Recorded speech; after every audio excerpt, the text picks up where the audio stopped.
At Shane, you smell vinegar. What did you say?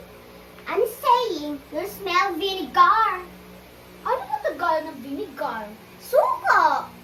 Sige nga, Tagalogin mo nga yung sinabi mo. Sabi ko, ang asim-asim mo. Ayun ba? Ganun ba yung English ng maasim? Di ba sorry yun? Basta, yun na yun. Pwede na yun. Okay, whatever. Oh, maglaban-laban na lang tayo ng English. Marunong ka ba sa English? Yes, of course, no. I'm born fluent in English. Sige, tara na. Ako muna-una. Ate Shane, your katawan is stick. At least di mo ako katulad ng matagba. Oh, nagtagalog ka. Akala ko ba English? Ano kasi yung practice lang? Oh, sige, isa pa. Ate Shane, you're pangit-pangit so much. No, Mama told I'm born beautiful. But you're ampun lang. No, it's you kaya. No, it's you. No, it's you. You! Ikaw yun. Pinulat ka nga lang sa tae ng kalbo. Eh, ikaw nga mama mo eh. Kambing. Ikaw nga mama mo. Baka. Ikaw nga mama mo, unggay. Hoy, hoy, hoy, hoy! Anong mama mo, unggoy? Anong mama mo, kambing? Ano yung naririnig ko, ha? Si Ate Shane po kasi, sabi niya napulit lang po ako sa tae ng kambing. Eh, sabi po kasi sinabi niya ampun lang daw po ako. O, paano napunta pa sa mama-mama na yan? Paano napunta pa sa nanay nyo? Ganyan, ganyan. Nagpo-practice lang po kami mag-English. O, kung gusto niyo mag-practice ng English, huwag niyo lang idamay yung mama nyo. Marunong ba kayo mag-English? Of course, tita. O, tita pa lang, mali na eh. Ano ba yung English ng tita? Tia. Ang tiya! No, it's wrong. Auntie kaya yun. Auntie yun, auntie. O, gusto niyo ba talaga matuto mag-English? Apa! Pwede ko naman kayo turuan. Gusto niyo ba? Apa! Sige, para challenging, maglaro na lang tayo ng say it in English. Alam niyo ba yon? Apa! Magsasabi ka ng word, tapos kailangan sabihin mo siya ng English. Sige Ano, pa! gusto niya? Apa! Sige. Pero ganito, tawagin niyo si Tito Kulot ninyo para masaya, para madami tayo kasi hindi marunong mag-English. Tingnan natin kung paano siya mag-English mamaya. Ano, hindi kaya? Sige pa! Tita, wala po bang prize? Anong price ka dyan? Tuturuan ko na nga kayo mag-English, may price pa? Ang hirap po mag-English eh. Oo nga po. Aba, lugi ata ako dyan ah. O sige, kung nagawa niyo yung English, sige, libre ko kayo ng milk tea. Sige na, tawagin niyo na si Tito Kulot niyo doon. Okay pa!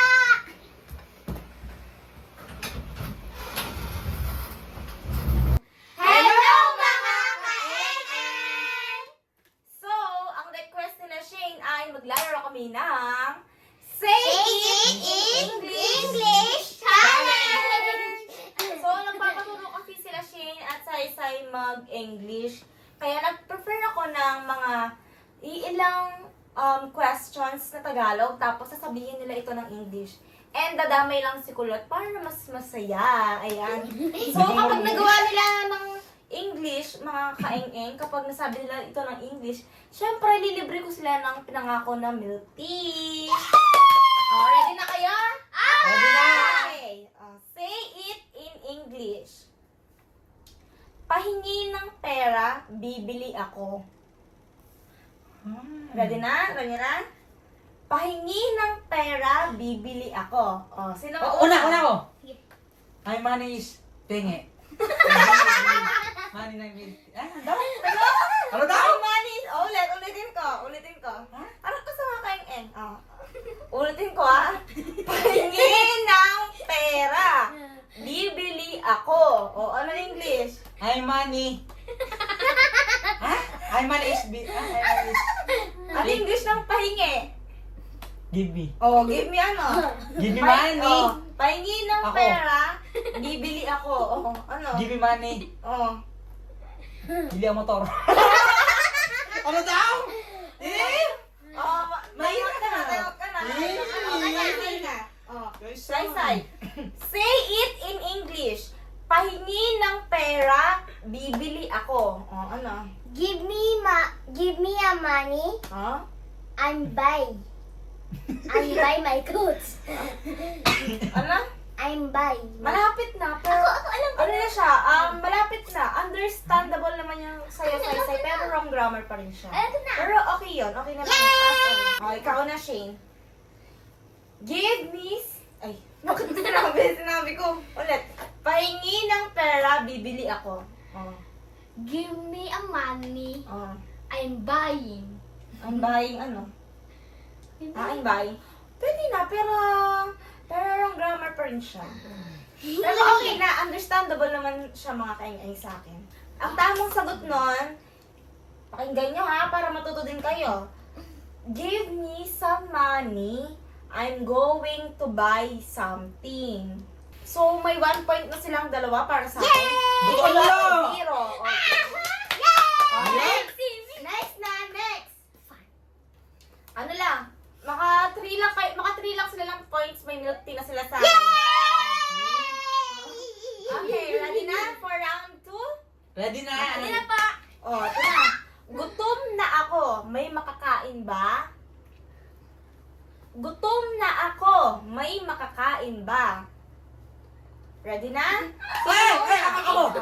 Sige, lang. Ano gusto mo kain natin? Oh. I'm food! Huwag sa dulo. Huwag ka sa dulo. Yan. Ulitin ko para maintindihan mo kulot. Gutom na ako, may makakain ba? I'm food. Oh, ano? I'm Ano English ng gutom? Ano English ng gutom? Ano? Food. Ang hirap naman! Sabihin mo na kung ano sa'yo. I'm food is... Ano? Antaw? Gutom na ako, may makakain ba? Okay? Ano? Sige na. I'm food is... I'm gutom. Ay, hindi ko talaga kaya! Hindi ko Basta talaga kaya! I'm food. Food lang, food. Hindi ko kaya! Say na. Say it in English. Gutom na ako, may makakain ba? O, ano? Ano sa'yo? I'm hungry. It's something to eat. Ha? Is something to eat? Mali siya, pero understandable na rin siya sa akin. Pero pwede na siya. Yay! Wrong grammar, pero understandable naman siya sa akin. So, pwede na sa akin. Ikaw na, Shane. I'm hungry. Bawal gayahin na. I want some food. Ano kasi? Ulitin ko, gutom na ako. May makakain ba? I'm hungry. I 5, want some food. Ano? 4, Hindi ko 3, alam. 2, 1. Mali. Si Saysay lang ang malapit na sagot. So, si Saysay, 1 Iipot ako muna pa! Ang tamang sagot ay, I'm hungry already. Is there anything to eat? Kasi ang sabi niya ni Saysay, ano kasi sabi mo is something, It's something to eat. ba pero understandable man siya, di ba? So, round 3 na tayo. Bawi ka, Kulot. Bawi ka, Shane. Hirap! Saan tayo pupunta? Sasama ako, ha? Ready na?